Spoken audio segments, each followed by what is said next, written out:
د اسلامي امارت حکومت سرحدونو وزیر وایي له پاکستان سره رسمي سرحد نه لرو. سلام درنو لیدونکو، ستړي مه شئ. په افغانستان کې د اسلامي امارت حکومت سرحدونو قبایلو چارو وزیر مولا نورالله نوري وایي له پاکستان سره رسمي سرحد نه لري. د اسلامي امارت د حکومت دغه لوړپوړي چارواکي دا څرګندونې تورخم ته د سفر پر مهال کړي دي. ښاغلي نوري زیاتوي حکومت یې هڅه کوي چې د پاکستان د ستنېدونکو کډوالو لپاره په افغانستان کې سهولتونه برابر کړي. مولا نوري چې د اسلامي امارت په تیر حکومت کې هم مهم چارواکی بلل کېده وایي پاکستان سره موږ پر دې ډیورنډ کرښه لرو. موږ له دوی سره کوم رسمي سرحد نه لرو. موږ له دوی سره خپله صفري نقطه نه لرو. زموږ او د دوی مابین ترمنځ یو فرضي کرښه ده. د پاکستان له جوړېدو وروسته په افغانستان کې تر اوسه هیڅ نظام دغه کرښه د رسمي پولې په ډول نه ده منلې. د افغانستان د هر حکومت واکمن ټینګار کوي چې د دغې کرښې په اړه پرېکړه باید دواړو غاړو ته پراته خلک وکړي، نه حکومتونه. خو پاکستان ډیورنډ رسمي کرښه ګڼي او دا تیرو کلونو کې یې سلګونه کیلومتره اغزن تار هم پرې غځولی دی. تورخم دروازه او د پاکستان د پوځ مشر څرګندونې.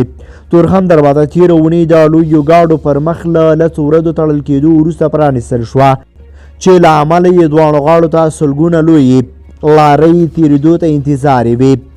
ښاغلي نوري چې د اسلامي امارت د کډوالو چارو وزیر خلیل الرحمن حقاني هم ورسره و، ټینګار کوو چې د دغه ډول ستونزو د حل لپاره تل متوجه یو. د 2023 له اکتوبر راهیسې چې پاکستاني چارواکو له خپل هیواده د بې اسنادو افغان کډوالو د ایستلو لړۍ پیل کړې، اوس باندې 15,000 افغانان افغانستان ته ستانه شوي دي. د اسلامي امارت د سرحدونو وزیر دا څرګندونې داسې مهال کوي چې وړ مورد پاکستان د پوځ مشر عاصم منیر چې په دغه هیواد کې تر ټولو ځواکمن کس بلل کېږي د یو پاکستاني خوندیتوب له افغانستانه غوره بللې. د نوموړي په وینا کله چې د یو پاکستاني وګړی د خوندیتوب او امنیت خبره کېږي نو ټول افغانستان پرې رټل کېدی شي. د پاکستان د پوځ مشر دغه څرګندونو پراخه غبرګونونه هم پارولي دي. عاصم منیر دا هم ویلي وو کله چې پاکستان د یو خپلواک هیواد په توګه په ملګرو ملتونو کې د رایې اچونې لپاره وړاندې شو، افغانستان یو ادنې هیواد و چې د پاکستان د خپلواکۍ مخالفت یې کړی.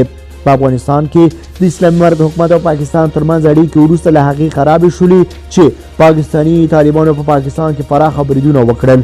د پاکستاني چارواکو تل ادعا کړې ده چې دا TTP وسلوال په افغانستان کې پټن ځایونه لري، خو د اسلامي امارت حکومت دغه ډول څرګندونې بې بنسټه بولي.